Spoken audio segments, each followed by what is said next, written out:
BJP ಒಂದು 3 ಬಾಗಿಲಲ್ಲ 100 ಬಾಗಿಲಾಗಿಬಿಟ್ಟಿದ್ದಾರೆ. ಮೊನ್ನೆ ನೀವೇ ನೋಡಿದ್ರಲ್ಲ, ರಮೇಶ್ ಜಾರಕಿಹೊಳಿ ಅವರು ಹೇಳಿದ್ರು ಇವ್ರ ನಾಯಕತ್ವ ಒಪ್ಪಕ್ಕೆ ತಯಾರೇ ಇಲ್ಲ. ನಾವು ಕಾಂಗ್ರೆಸ್ನವರು, ನೀವು ವಿರೋಧ ಪಕ್ಷ ನಾಯಕರಿದ್ದೀರಿ ಸ್ವಾಮಿ, ನಾವು ಕೂಡ ಅರ್ಧ ಮರ್ಯಾದೆ ನಿಮ್ಮ ಪಕ್ಷದವ್ರು ನಿಮ್ಗೆ ಕೊಡ್ತಾ ಇಲ್ಲ ಅಲ್ಲ. ಏಕವಚನದಲ್ಲಿ ಮಾತಾಡ್ತಾರಲ್ಲ ನಿಮ್ಮ ಬಗ್ಗೆ. ನಾವು ಮಾತಾಡೋದು ಕೇಳಿದ್ದೀರಾ ಯಾವಾಗನ? ನಾನು ವಿರೋಧ ಪಕ್ಷ ನಾಯಕರು, ಅಶೋಕಣ್ಣ, ನಿಮ್ಮ ವಿಜೇಂದ್ರ ಅವರು ಅಂತಲೇ ಹೇಳ್ತೀವಿ, ಅವರು ಏಕವಚನದಲ್ಲೇ ಮಾತಾಡ್ತಾರೆ. ದಯವಿಟ್ಟು ನೀವೆಲ್ಲರೂ ಸೇರಿ ಡೆಲ್ಲಿ ಚಲೋ ಪಾದಯಾತ್ರೆ ಮಾಡಿ, ನಿಮಗೇನಾದರೂ ನೈತಿಕತೆ ಇದ್ದರೆ ಕುಮಾರಸ್ವಾಮಿ ಅವರನ್ನು ಸಂಪುಟದಿಂದ ತೆಗೀರಿ ಅಂತ ಹೇಳಿ ನೋಡೋಣ. ಚಾಲೆಂಜ್ ಮಾಡ್ತೀನಿ ನಿಮಗೆ. ಈ ಧೈರ್ಯ ತೋರ್ಸೋಕ್ಕೆ ಆಗುತ್ತಾ ನಿಮಗೆ? ಮತ್ತು ವಿಶೇಷವಾಗಿ ಮತ್ತು ಸ್ಪಷ್ಟವಾದಂಥ ಸಂದೇಶ ಕೊಡ್ಲಿಕ್ಕೆ ಬಯಸ್ತಾ ಇದ್ದೀನಿ ನಮ್ಮ ಸರ್ಕಾರದಿಂದ, ನಮ್ಮ ಪಕ್ಷದ ವತಿಯಿಂದ. ನರೇಂದ್ರ ಮೋದಿ ಸಾಹೇಬ್ರೇ ದಯವಿಟ್ಟು ಕರ್ನಾಟಕದ ಗಣಪತಿಗಳ ಬಗ್ಗೆ ನೀವು ಯೋಚನೆ ಮಾಡೋದು ಬಿಡಿ. ಹಿಂದೂ ನಿಮಗೆ ಗಣಪತಿಯವರಿಗೆ ಹಿಂದೆ ಕೂಡ ನಿಮ್ಗೆ ಅವಶ್ಯಕತೆ ಬಿದ್ದಿಲ್ಲ, ಇವಾಗೂ ಇಲ್ಲ, ಮುಂದೂ ಬೇಕಾಗಿಲ್ಲ. ದೇವರು ಅವ್ರ ಪಾಡಿಗೆ ಅವ್ರು ನೋಡ್ಕೊತಾರೆ. ನೀವು ಕನ್ನಡಿಗರ ಸ್ವಾಭಿಮಾನವನ್ನು ಪದೇ ಪದೇ ಬೇರೆ ರಾಜ್ಯದಲ್ಲಿ ಹರಾಜಾಕೋದು ನಿಲ್ಲಿಸಿ. ನೀವು ಚರ್ಚೆಗೆ ಬರಲೇಬೇಕು ಅಂದರೆ ಬನ್ನಿ. ಹೇಗೆ ಕರ್ನಾಟಕಕ್ಕೆ ಬರೋ ಪ್ರಾಜೆಕ್ಟ್ಸ್ ಎಲ್ಲ ಗುಜರಾತಿಗೆ ಹೋಗ್ತಾ ಇದೆ, ಅದ್ರ ಬಗ್ಗೆ ಚರ್ಚೆ ಮಾಡೋಕ್ಕೆ ತಯಾರಿದ್ದೀರಾ ನೀವು?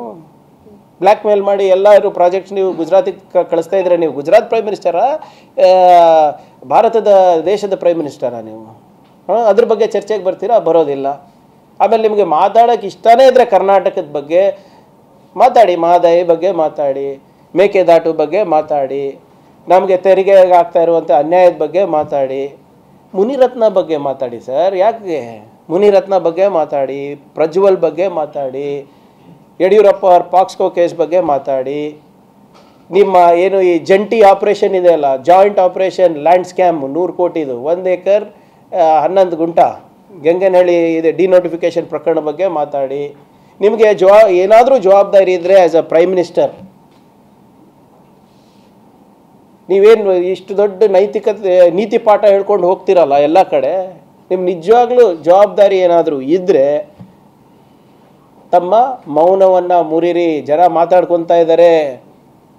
ಕರ್ನಾಟಕದಲ್ಲಿ ಗಣೇಶ ಯಾವ ಬೀದಿಗಳಲ್ಲಿ ಕೂಡಿಸಿದ್ದಾರೆ ಗೊತ್ತಿದೆ ನಿಮಗೆ, ಯಾವ ಕೆರೆಯಲ್ಲಿ ವಿಸರ್ಜನೆ ಆಗ್ತಾ ಇದ್ದಾರೆ ಗೊತ್ತಿದ್ದಾರೆ ನಿಮಗೆ.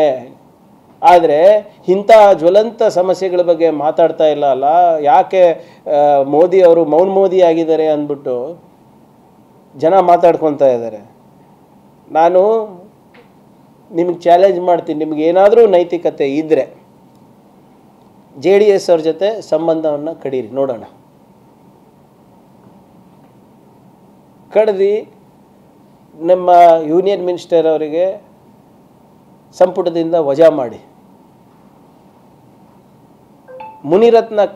ಮುನಿರತ್ನ ಅವರಿಗೆ BJPಯಿಂದ ತೆಗಿರಿ, ವಿಜೇಂದ್ರ ಅವರಿಗೆ ಮತ್ತು ಯಡಿಯೂರಪ್ಪ ಅವರಿಗೆ ಸದಸ್ಯತೆ ನಿಮ್ಮ ಪಕ್ಷದಿಂದ ಉಚ್ಚಾಟನೆ ಮಾಡಿ, ನೋಡೋಣ. ಅದಾದಮೇಲೆ ಗಣೇಶದ ಬಗ್ಗೆ ಬರೋಣ.